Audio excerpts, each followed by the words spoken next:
Saudara, sebelum saya melakukan penelitian atau penelusuran atau pencarian bukti sejarah ke seluruh wilayah Probolinggo, diawali dari membaca kitab kuno atau manuskrip kuno ya, manuskrip kuno atau tulisan-tulisan tangan kuno yang dahulu oleh masyarakat atau oleh leluhur kita disebut dengan kitab ya saudara.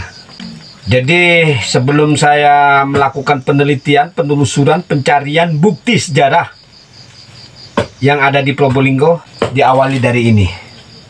Membaca catatannya, baru dicari bukti sejarahnya. Itulah sejarah. Kali ini saya menemukan catatan dalam manuskrip kuno yang mengatakan tentang Istana Puguhan yang ditenggarai berada di wilayah Probolinggo ya saudara. Setelah saya berputar-putar mencari dari Probolinggo Timur sampai Probolinggo Barat, ternyata ditemukan di Probolinggo Tengah yang berlokasi di wilayah Pajarakan.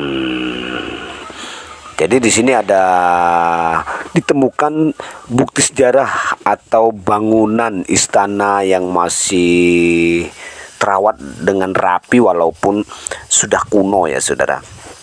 Jadi bentuknya itu memang seperti bangunan zaman dahulu. Ketika saya teliti dari bentuk batu batanya, kandungan batu batanya, tatanan temboknya, juga ke kanan dan ke kiri, ke selatan, ke utara, itu ada dukungan beberapa situs dalam jarak radius 1 sampai 3 km.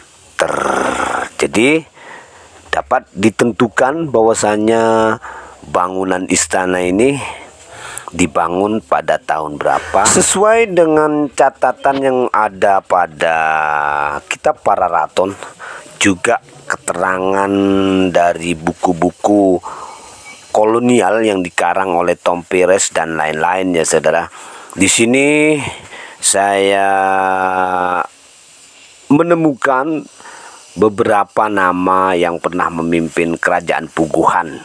Yang pertama, Raja Puguhan I yang bergelar Singawardana Dyah Sumana yang memerintah kerajaan Puguhan antara tahun 1300-an sampai 1388. Yang kedua yaitu Raja Puguhan II yang bergelar Aji Ratna Pangkajah yang memimpin kerajaan Puguhan mulai tahun 1389 hingga 1400-an.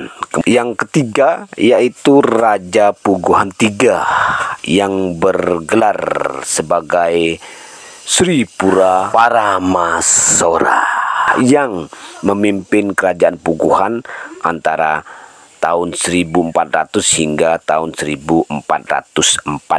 Pada masa ini pula, sesuai dengan keterangan kitab astrologi yang menerangkan tentang masuknya Islam pertama kali ke wilayah Puguhan yang saat ini bernama Kabupaten Probolinggo, yang juga mengawali tentang istilah penyebutan nama Bujuk.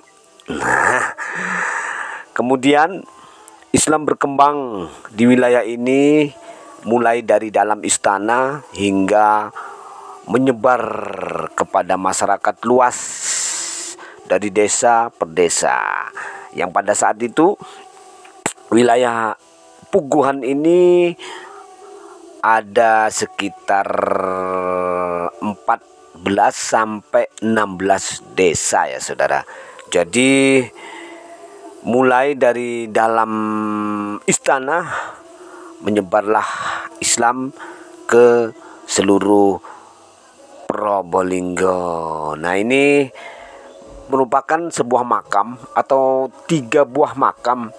Yang saya tenggarai makam ini adalah makam dari Raja-Raja Puguhan, yang saat ini makam ini diberi nama sebagai makam para wali. Ya, entahlah sumbernya dari mana, saya kurang paham.